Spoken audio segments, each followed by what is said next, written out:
In this video, I'm going to show you guys how I changed the drum heads. Well, I've already changed the drum heads. I will untune the top head and then the bottom head, just so you guys can have some frame of reference as far as the process.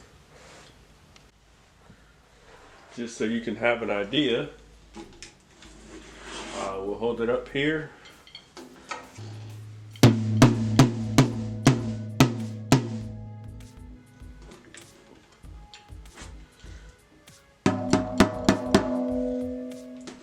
So that's pretty much how tight I have that, which is kind of tight. And then I just loosen the bottom, that's the bottom, I'm sorry.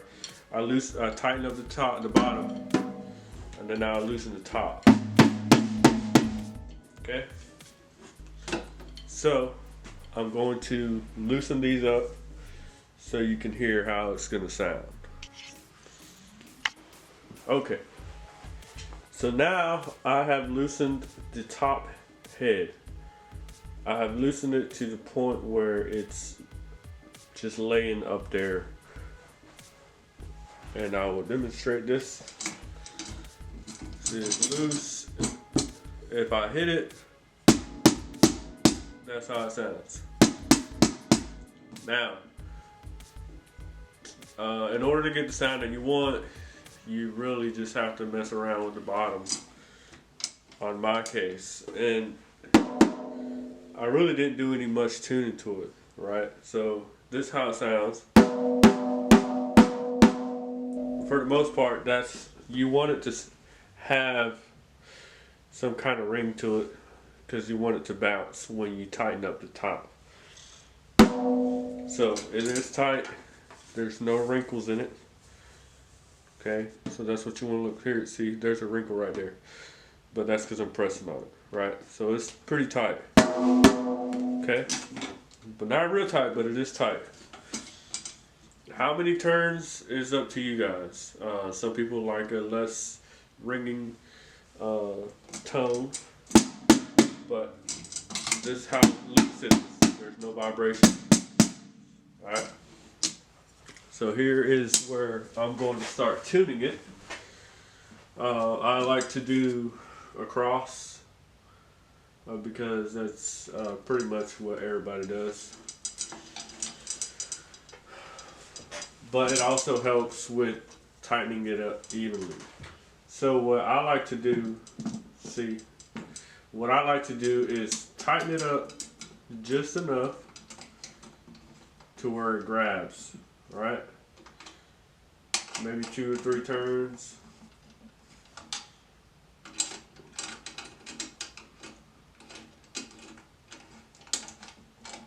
That one I did a little bit more because I had loosened it up more than what I did the other ones.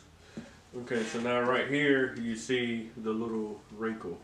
Okay, that's where I know that it's tightening up. All right. And to take that one out, I just tighten it up just to take it out.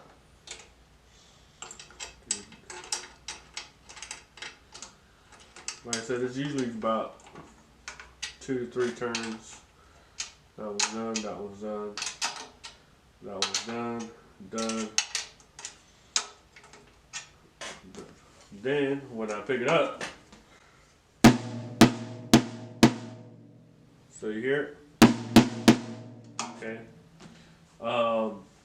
And that's how I do it. Right? That's literally all I do. Then when you put it out here in the air, and you might be hearing it ringing from my other drum set. But that's how I like it. Alright? If you don't like all the ringing, just untune it here. But when you're playing the drums, you won't notice it. If you're recording, you won't notice it. So that's all I do. You know,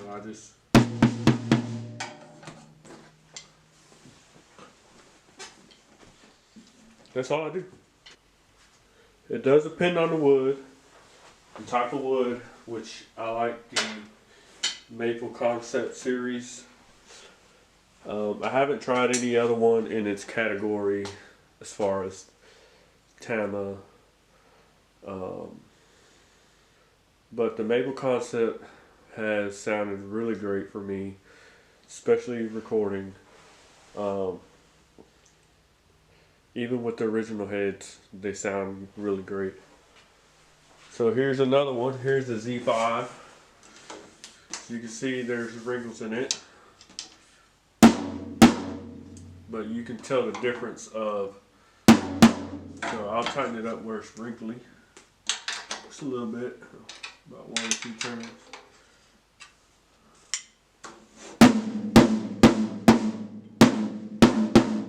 So for this drum, I mean, it sounds pretty good. It being the Z5 drum set, but if I wanted to put that wrinkle back in, I mean, it still has a good sound, you know. Just put that wrinkle back in. Just depends on what you want to hear. I really don't like wrinkles in my heads. I like it to bounce. And what you hear also is at the bottom, it's a little loose. But just tighten it up a little bit. It's just all about preference too.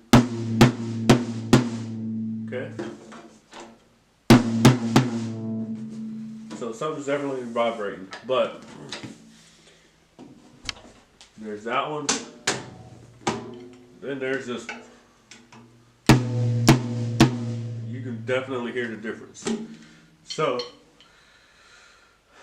if you have any questions, comment in the videos, and I'll try to get back to you as soon as I can with the video. But yeah, this is just a demonstration.